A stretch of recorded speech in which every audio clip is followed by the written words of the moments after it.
Tony on my page, Unapologetically Black. Ask that you like and subscribe to the page and share the message. I want us to come into an understanding of how did these Europeans become Jews while they're constantly calling black people anti-Semitic, like they just did to Jamie Foxx and like they did prior to Kyrie Irving.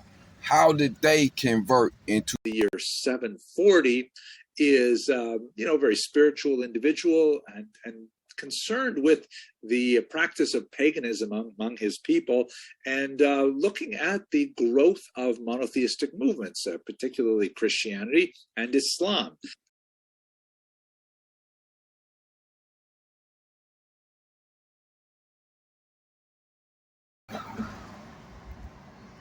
The Jewish Turks and the Arab Turks are really splendors of the same people. So what the Turkish did was they took over black people's spiritual religions from two different forefronts. They took it over from the Muslim aspect and they went at it from Judaism. And both Christianity and Islam are making geographic headway in Central Asia and approaching his borders. And he thinks to himself, oh, so what should I be doing? Should I be remaining a pagan? Should I join one of these other faiths and so on? And so he has a debate where he brings together a Jew, a Muslim, and a Christian. I know it sounds like an offensive joke, but it's not. And he has them have a trilateral debate over which religion is superior. In the end, as you might expect, given the fact that this is Rabbi Yehuda Halevi writing it, King Bulan decides to accept Judaism, and all of his court and the Khuzari, the Khazarian people, ultimately follow him into Judaism. That's essentially the story. No, the honest truth is he was not persuaded by arguments of spirituality. The truth is he was persuaded by the fact that he would not be under a Khalifa or under a Roman Pope. That is what made him decide Judaism, and he can steal the birthrights and the protection of the chosen people of God. That is what made the conversion, whites convert into Judaism, is to steal the covenant of blacks, Jews. Jews and Christians living under Sharia law in the 8th century were considered people of the book, whose belief in the God of Abraham predated the founding of Islam. And as such, they were accorded the right to freely practice their faith in private and to receive some state protection. In turn, they paid a special tax and were often compelled to wear an identifying mark to indicate their protected status. So have a look at this map here. We looked at a version of this a little earlier. If you consider where Khazaria was, right up over here in this region, going up into Ukraine.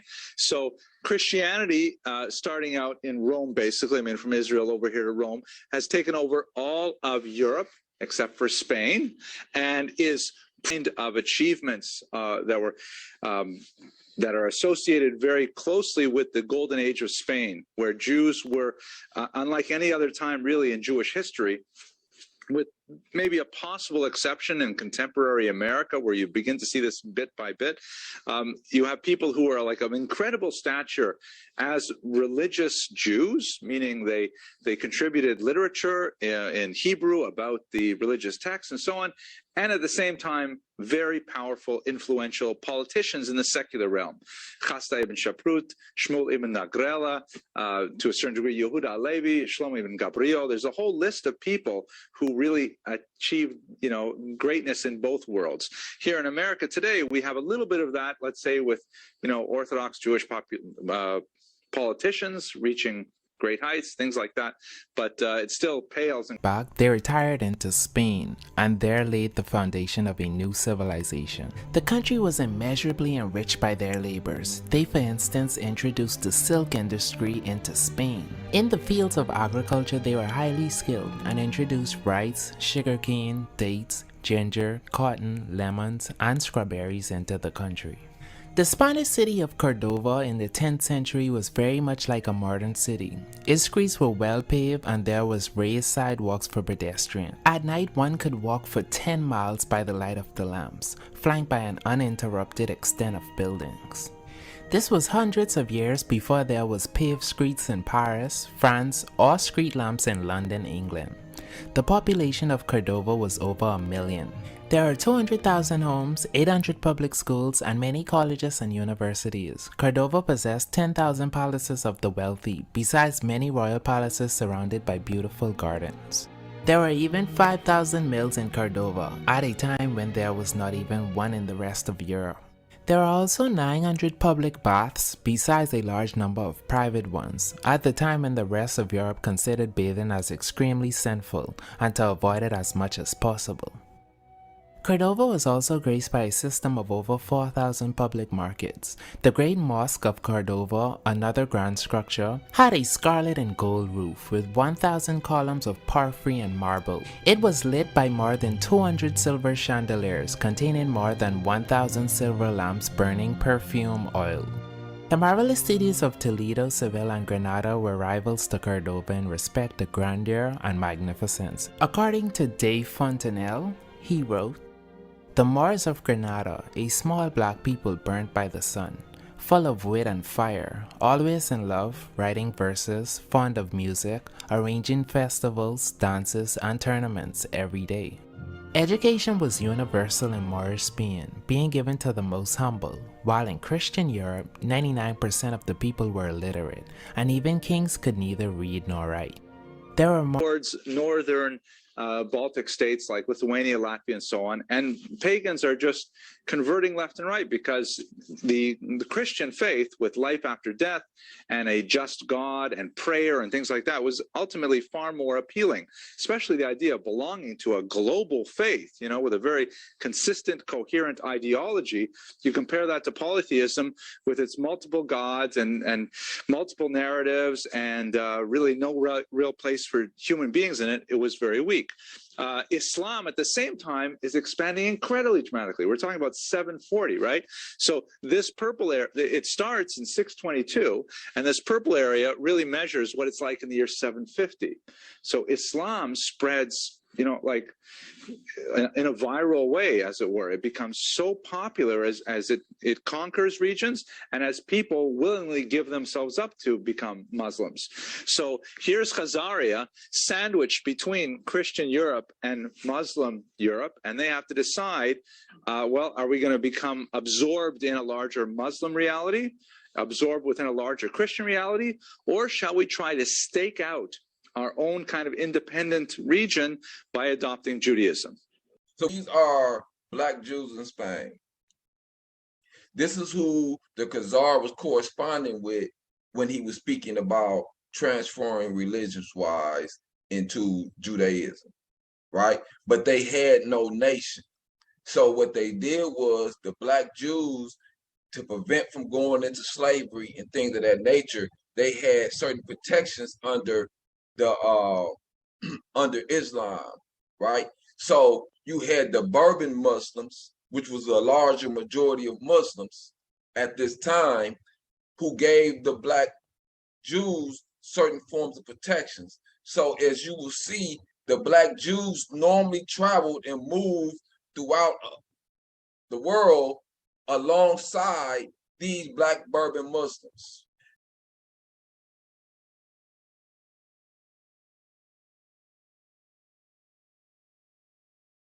Muslim countries in the world have at one point in history been ruled by the Turks. You see, most people know the Turks as the people who live in Turkey, a country that sits right between Europe and the Middle East. Many of them have blue eyes and blonde hair, and if it weren't for the fact that they were Muslim, you could have confused them for being just another European Mediterranean nation. But in reality, the Turks come from a very far away land, as part of a bunch of countries that were once all part of the same family, somewhere in the flat, grassy deserts of Central Asia, in a place called the Great Steppe.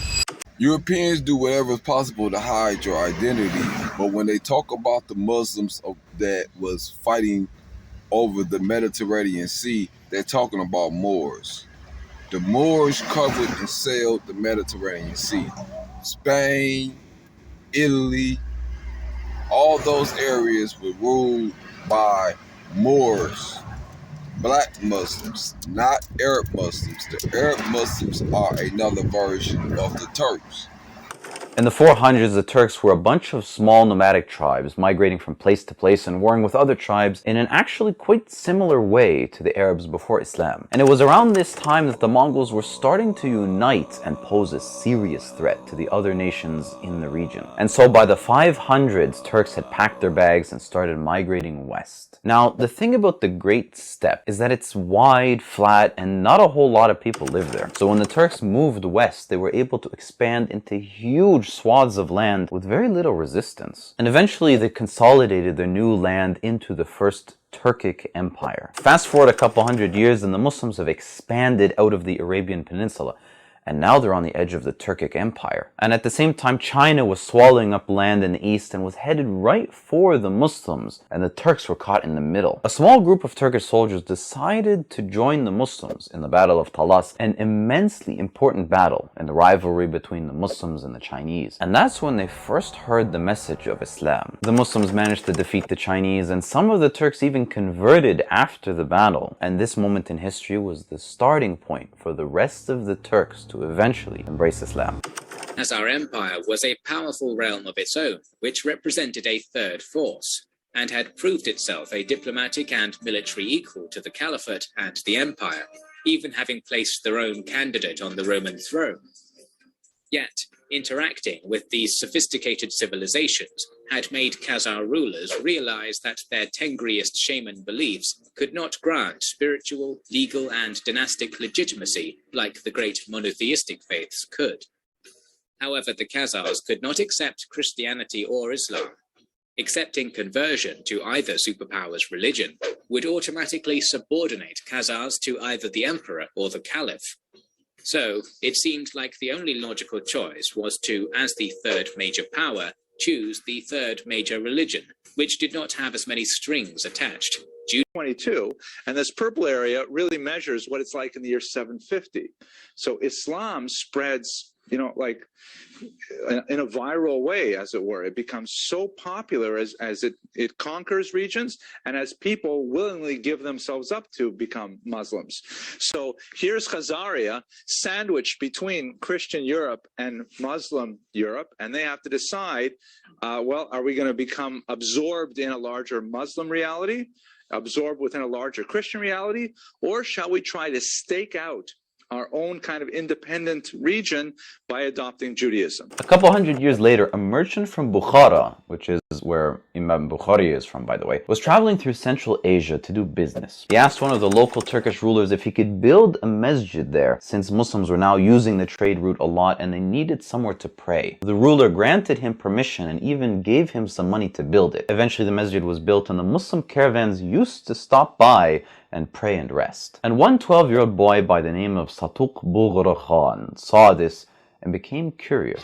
He entered the masjid and saw Muslims there praying 5 times a day and began asking questions. Soon after, he decided to become Muslim himself, but he kept his Islam a secret from his family. You see, the young boy was the nephew of the ruler and he was next in line, and he did not want to jeopardize his chance to bring his people to Islam. Eventually, Satuk took the throne, becoming the first Muslim Turkish Sultan. And by the way, his capital was in Kashgar, which is one of the main cities where the Uyghurs live in China, and the Uyghurs are Muslim Turks. It's all coming together now. So in the year 934, he converted his entire empire from Tengriism to Islam. And as the Muslim traveler Ibn Fadlan put it, 200,000 tents became Muslim, which has got to be at least 500,000 people, if not more, considering each tent is a family. It was called the Karakhanid Empire, and it was the first Muslim Turkish nation, and their descendants would become the Uzbeks in Uzbekistan, the Uyghurs in China, and the Khazaras in Afghanistan. And it just so happens that one of the enemies of the Karakhanids, in an effort to defeat them, ended up making another Turkic tribe Muslim.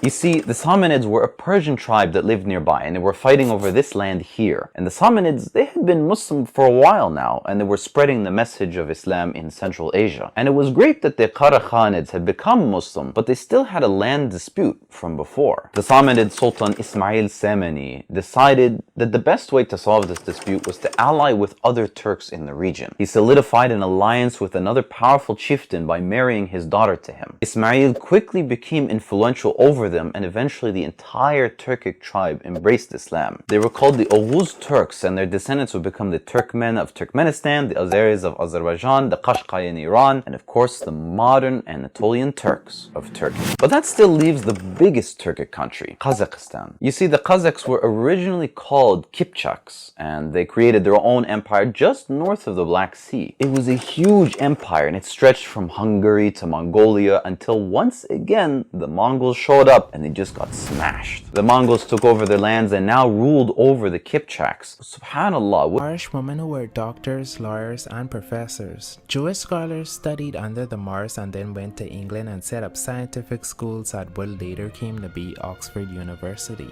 The Moors furnished the knowledge and the Jews collected it. The Jews were intermediaries. The Moors and Christians were fighting each other and the Jews formed a bridge between them.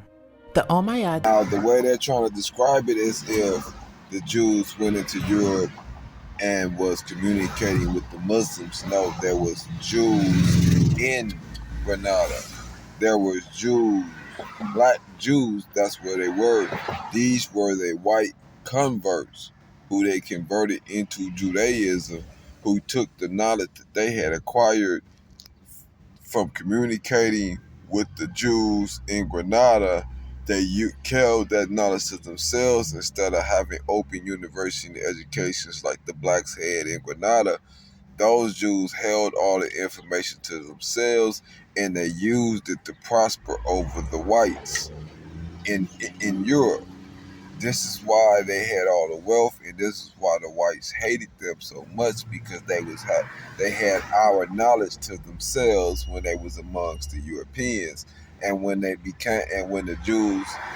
Europeans actually got to dealing with us, the Jews had to destroy the blacks so that they can hold the knowledge to themselves. The white Kazakhstan and Ashkenazi Jews.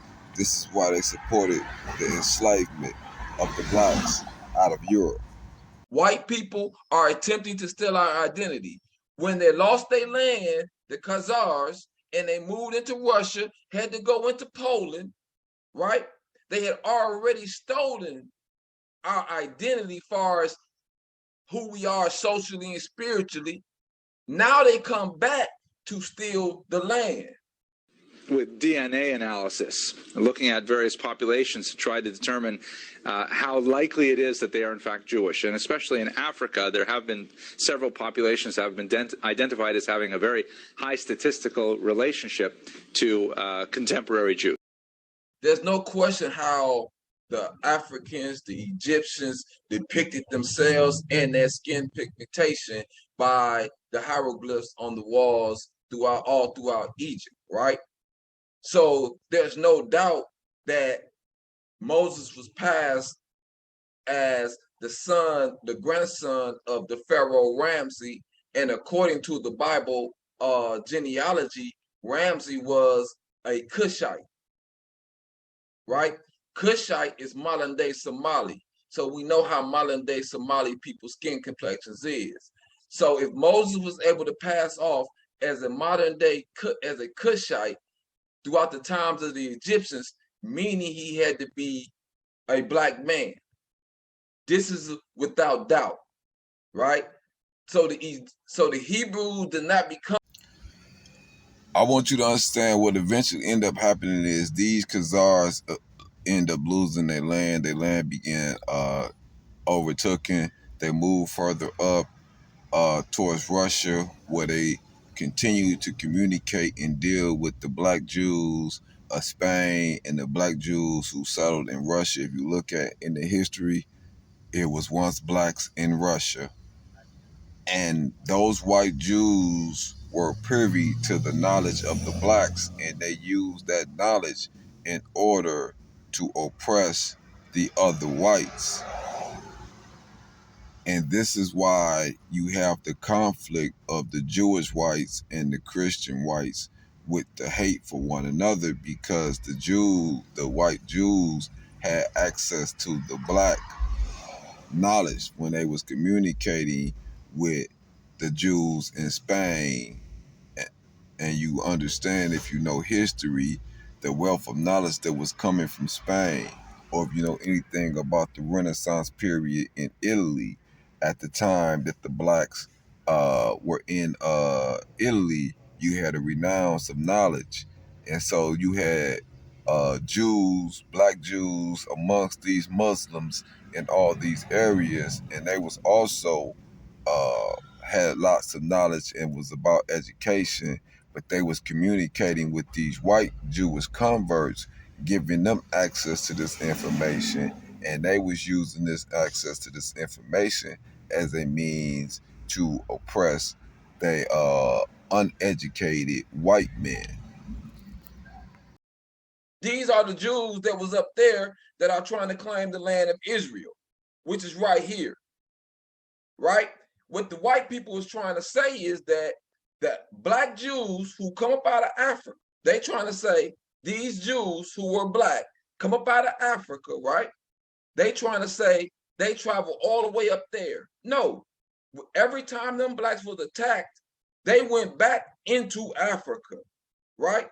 This is why you have this is why you have Jews and over here up in France, and this is what they was following where the Muslims ruled, because the Muslims had a law that protected them, right?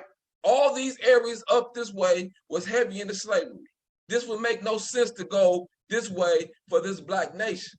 I'd like to broaden our perspective a little bit on Russian Jewish history by suggesting that there was a reason why so many Jews of the world, really 3/4 of the world's Jewish population, wound up there by the 19th century. And what I'd like to suggest is that the Jews had managed to achieve there a relatively secure and prosperous existence. And this only really began to break down to a great extent with pogroms and eventually the Holocaust rather late in the game, towards the end of the 19th century, the beginning of the 20th century. But there are centuries preceding that, as I said, of a certain kind of coexistence between Jews and Christians. You're talking at least 200, 300, 400 years of assimilation between the Jews of Khazar and the Russians. So it was nearly impossible. Jews, Muslims, and Christians all stole the identity, the spirituality of blacks first. Then they went back and began to steal the land from the blacks. The Muslims were Turkish people. They did not come from the Middle East. So the Turkish, the Jews, the Ashkenazi and the Kanashki Jews did not come from Israel as well. They went up into, they also Turkish. They went up into Europe, mixed in with the Europeans, with the rest of the whites. And then after they lost their land again, they decided to come and take our land after they took the heritage of black people, of the Jews, after they took the legacy, the identity, and the history of the Jews. Jamie Foxx, how dare you apologize to people who have stolen your legacy?